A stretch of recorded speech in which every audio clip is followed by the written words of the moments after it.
Good day to our professor and classmates. We are group 4 and we will discuss Roman art. Because the Romans appreciated the idea of realism, their art closely imitated life. Before we proceed with our important details in our presentation, allow us to introduce ourselves.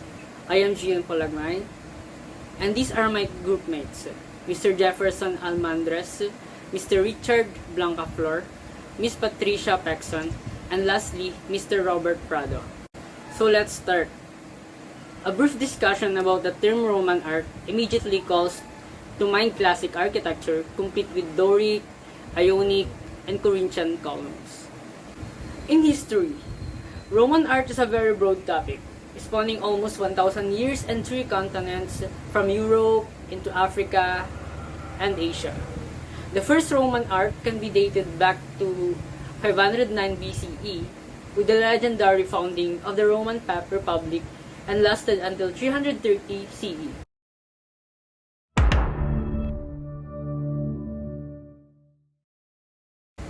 Greek art certainly had a powerful influence on Roman practice. It is also true that many Romans commissioned versions of famous Greek works for earlier centuries. This is why we often have marble version of lost Greek bronzes such as the Doryphorus by Polykleitos. This is the example of the lost Greek bronzes. Republican period art. Portraiture praised the community aims of the Democratic Republic throughout the Republican period, displaying public sacrifices or commemorating triumph military victories like the monument of Aemilius Paulus at Delphi. For the Imperial Rome period, the ascension of Augustus to power in Rome signified the end of the Roman Republic and the establishment of imperial government. This is the example. This is the bronze statue of Caesar Augustus in the Via del Fori, Imperiali, Rome, Lazio, Italy. So the ruler and his family were glorified through the use of Roman art. Individual emperors or main dynasties are called after the various periods of imperial Roman art, such as Augustan, Julio Claudian, Flavian, Trajanic, Hadrianic, Antonine, Severan, Soldier Emperor, Tetrarchic, and lastly, Constantinian. For the classic and Hellenistic period, imperial art frequently brought life back to classical art from the past. When used regarding Roman art, the term classical or classicizing refers to the influences of Greek art from the classical and Hellenistic period, which is 480 to 31 BCE. Smooth lines, elegant draperies, idealized nude bodies, extremely realistic shapes, and balanced proportion are examples of classicizing characteristics that Greek had refined through centuries of experience. When Romans died, they left behind imagery that identified them as individuals. Funerary imagery often emphasized unique physical trait or trait, partner, or favored deities. Roman funerary art spans several media and all periods and regions. So let us now proceed to visual characteristics. Roman art had a significant influence on Western culture, in part because of the longevity of the Roman Empire and the amount of territory that the empire encompassed. Roman art is often criticized for being too dependent on the Greeks. While this is true in part, Roman art and artists made significant advances in different aspects of art and architecture. So for trivia, one of the most important influencers in Roman art is Greek art.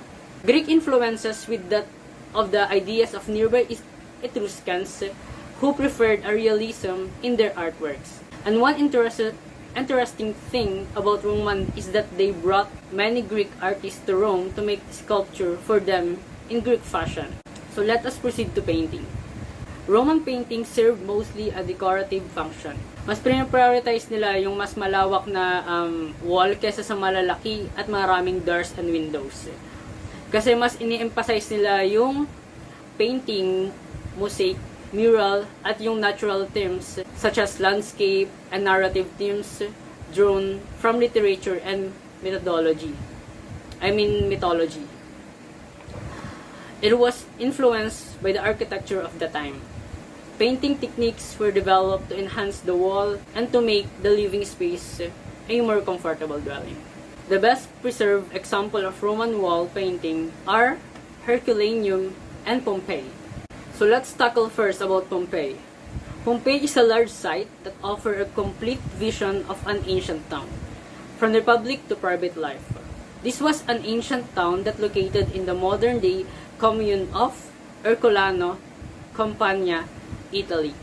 Pompeii was built about 40 meters above sea level on a coastal lava plateau created by earlier eruption of Mount Vesuvius. For Herculaneum, this was also an ancient town along with Pompeii, with many villas in the surrounding. This is a smaller, compact site that offer a window opened mainly onto ancient private life. Like the nearby city of Pompeii, Herculaneum is famous as one of the few ancient cities to be preserved more or less intact, as the ash that blanket the town also protected it against looting and the elements. But unlike Pompeii, the mainly pyroclastic material that cover Herculaneum carbonize and preserve more wood in objects such as roof, beds, and doors, as well as other organic-based materials such as food and papyrus. And did you know, guys, that the primary colors used in Roman painting were deep red, yellow, green, violet, and black? So, let's now proceed to portrait sculpture. Roman art also made important strides in sculpture, which can be divided into statues and relief sculptures. The Greek influence is strongly felt in Roman statues, and in fact, many Roman statues and sculpture are copies and interpretation of Greek sculpture. However, many Roman sculpture are characterized by their realism. Greek statues tend to idealize the human form. Roman sculpture, on the other hand, presented realistic representation on their subject with all their flaws. So for the symbols and representation will be discussed by Robert. Roman symbols and representations. So in this topic, we'll look at the most prominent Roman symbols and representations. The ancient Romans were proud of their symbolic representation of Rome, its people, and Roman gods.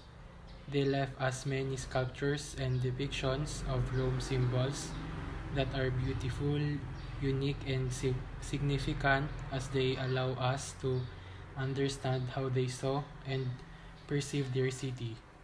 So some of Rome's symbols date back to the Republican era. Some became popular during imperial times, and some were so popular that they outlasted Roman civilization as a whole, remaining in use into the Middle Ages, the modern era, and even now. So we have the eagle that represents Roman legion and the symbol of the Roman Empire.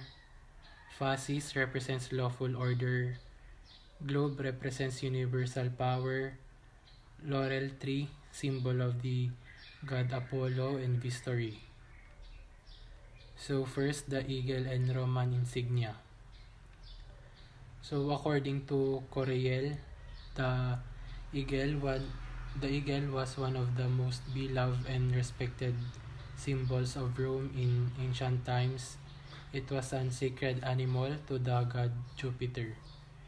The eagle was also a symbol of the legion, the core of the Roman military organization, and it was carried into battle as a powerful insignia or Roman signs or emblems.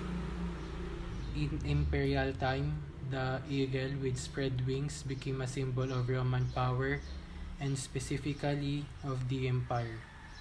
This is the use of this symbol of Rome by latter movements such as fascism made their own as a Rome symbol of power. Something to share lang, the eagle wasn't the only animal associated with the Roman legions in the beginning. Other animals used included the wild boar, the minotaur, and the horse. So Gaius Marius, on the other hand, preferred the eagle, which has since taken on almost religious meaning.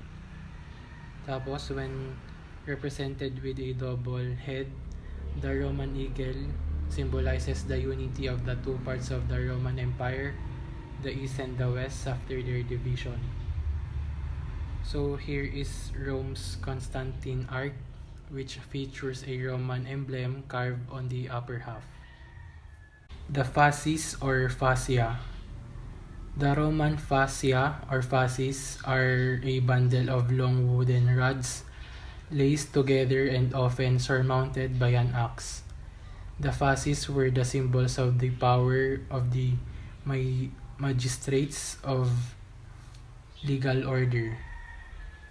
It's worth noting that while the fasces have come to symbolize ultimate power in modern times, this was not the case in the ancient Rome.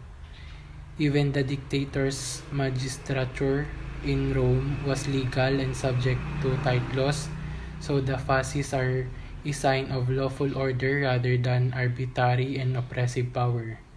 This original connotation is also behind the fasces' adoption as a symbol during the French Revolution and in American democracy. Mussolini's usage of the fasces, while well known, is also the least faithful to the symbol's original significance. Interesting to know about the fasces, the axe was a prominent religious symbol in ancient Crete and Greek mythology. It was known as Labris and had a strong feminine connotation. It became a sign of the sacrality of social pacts in Etruscan periods, and as such, it entered Roman symbolism. The form with two blades is called bipin. The globe. So the globe represents universal power. In ancient Roman coins and many statues in Rome show influential figures holding a globe in their hands as a Rome symbol of power. The globe was also one of the most successful Roman symbols and has been largely used by monarchies in Europe to represent power and wisdom. Laurel tree. So, in ancient Roman times, the laurel tree symbolizes the good Apollo and is a symbol of triumph. Laurel has been described as sacred to Apollo already in Greek mythology, and the Romans maintained this use. Laurel is represented in triumphal crown as a sign of victory and was also in use ornamental plant in the times of the Roman Empire. The most notable example of this was the Mausoleum of Augustus, which was decorated with laurel and poplar plants. Many other plants also had symbolic importance in ancient Rome, which is a fascinating fact. On Vittoriano, they are employed widely as meaningful decoration. History and Geography. The Kingdom of Rome grew rapidly from a trading town to a prosperous city. Pero noon, maliit pa pong bayan lang yan. So, prosperous city between the 8th and 6th century before current era. So, from the Greeks, they borrowed literacy and religion as well as the fundamentals of architecture. Pero, mas better po ang gawa ng mga Romans. So, some forms of art influenced by Roman art are murals and statues around the world. This generation, kahit na 21st century na, is makikitaan pa rin po natin na malaki ang impluwensya sa atin ng ancient Rome. Romans helps and influence many countries by their cultures and architectures in today's world. Some forms of art influenced by Roman art are murals, statues, cut gems, and cameos.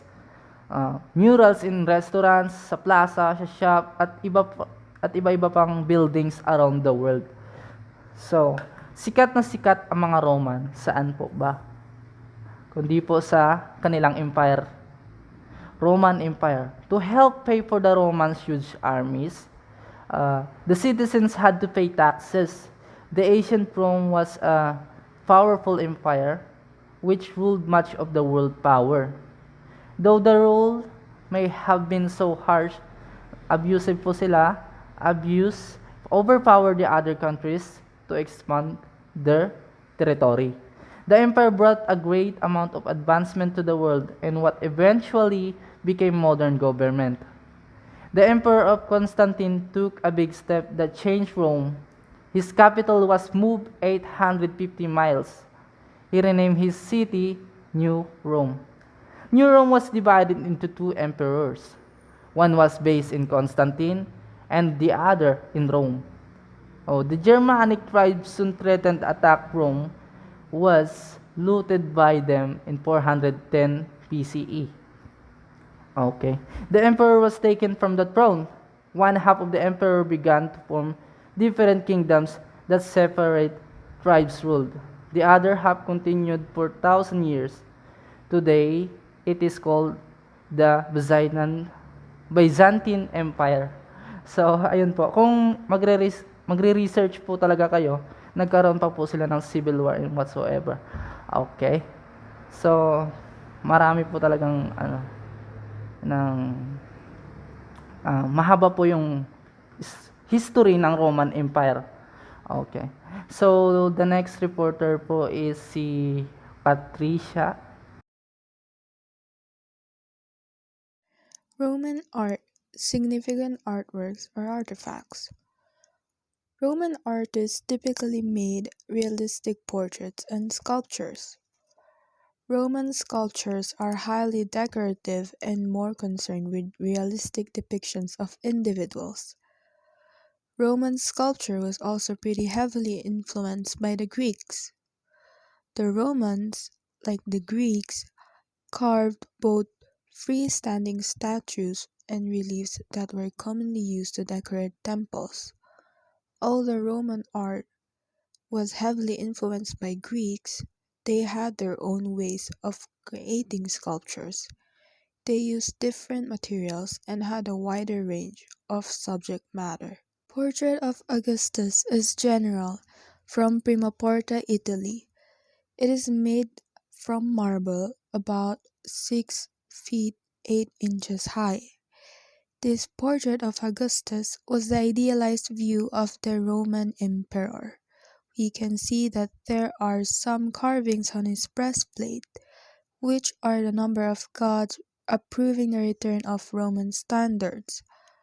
Augustus used images to manipulate, so discovered how to use art to tell a political lie. Portrait bust of Livia. Livia is Augustus' wife. As you can see in her depicted portraits, she had different hairstyles, but her face remained young. Her sharply defined features were derived from images of classical Greek goddesses. Portrait of Constantine from the Basilica Nova, Rome, is made from marble. The head is approximately 8 feet 6 inches high. Veristic human bust. The realistic portrayals show the influence of Greek Hellenistic art. This extremely realistic face is called veristic portrait. Features have been exaggerated by artists to fit the desires of human patricians.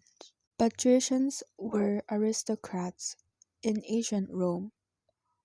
Rome valued wisdom and their leaders, and their art reflected that, with portraits being highly naturalistic to the point of possibly exaggerated wrinkles and blemishes to look older and therefore wiser.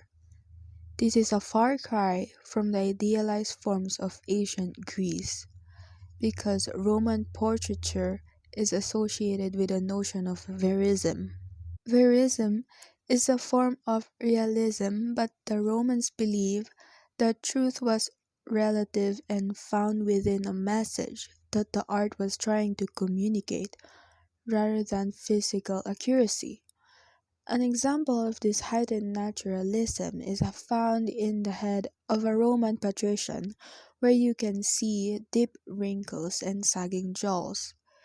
This is meant to communicate the gravitas or dignity of the subject who has lived a long life in service to Rome. Good morning, sir. Good morning, classmate. Today I will discuss about the significance people during the Roman period.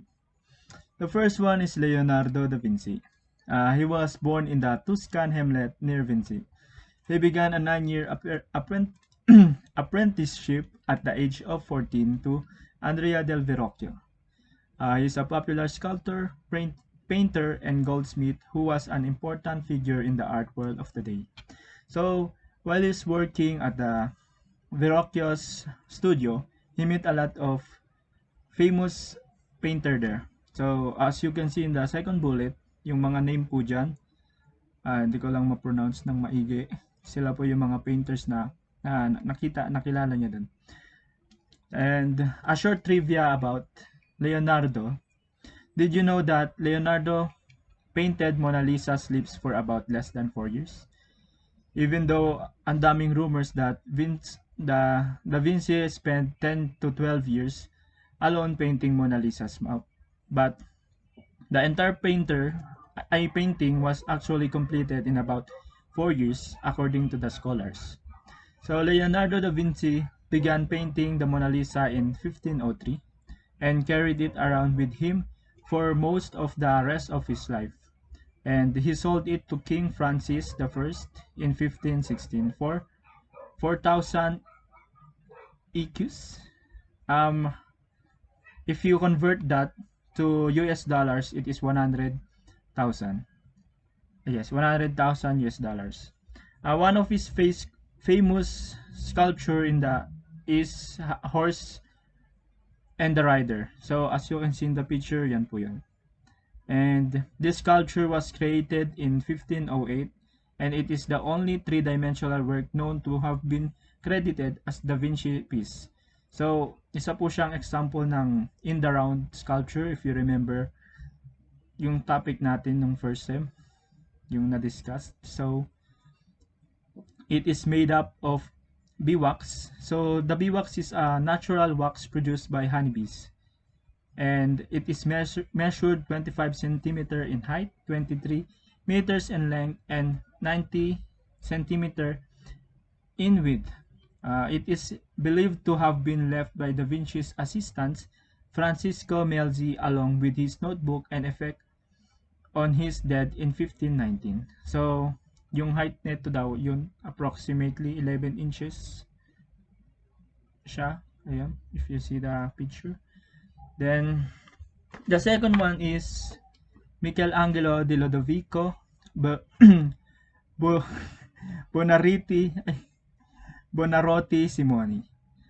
Michelangelo was born on March 6, 1575 in Capres near Arezzo, Tuscany. He was the first artist who was recognized during his lifetime. So he is also the first Western artist whose biography was published when he was still alive. So di lang isa yon, dalawa lang dalawa yon, sabi but do biography, one was written by Giorgio Vasari, who has praised Michelangelo as the greatest artist since the beginning of the Renaissance. So a trivia for Michelangelo then is, do you know that he kept working until the week he died? So, yung mga parang nasa deathbed na lang siya gano'n. Even after become too weak to go to the work site regularly, he still supervised the job from home by sending drawings and designs to the trusted foreman. So, ayun nga sabi, bago daw siya, yung mga parang nanghihina na lang siya, is still working. Kaya ang galing lang. Thus, one of his famous sculpture is the La Pieta. So if you remember this La Pieta, we encountered drawing this in first term, yung upside down. And the La Pieta is a 5 foot and 8-inch sculpture carved out of a single block of marble. So marble po yung ginamit niyang dito materials, because sabi it is marble is excellent for stone sculpture to use because it's relatively soft and can be chiseled, chipped, and polished into smooth stone pieces of art. So, kung makikita nyo po sa picture, parang ang detailed masyado. Kaya, ayun na, ang galing, di ba? Tapos, and, ayun na po, that's all. That's all for significance people during the period. Thank you, sir. Here are the references to our presentation.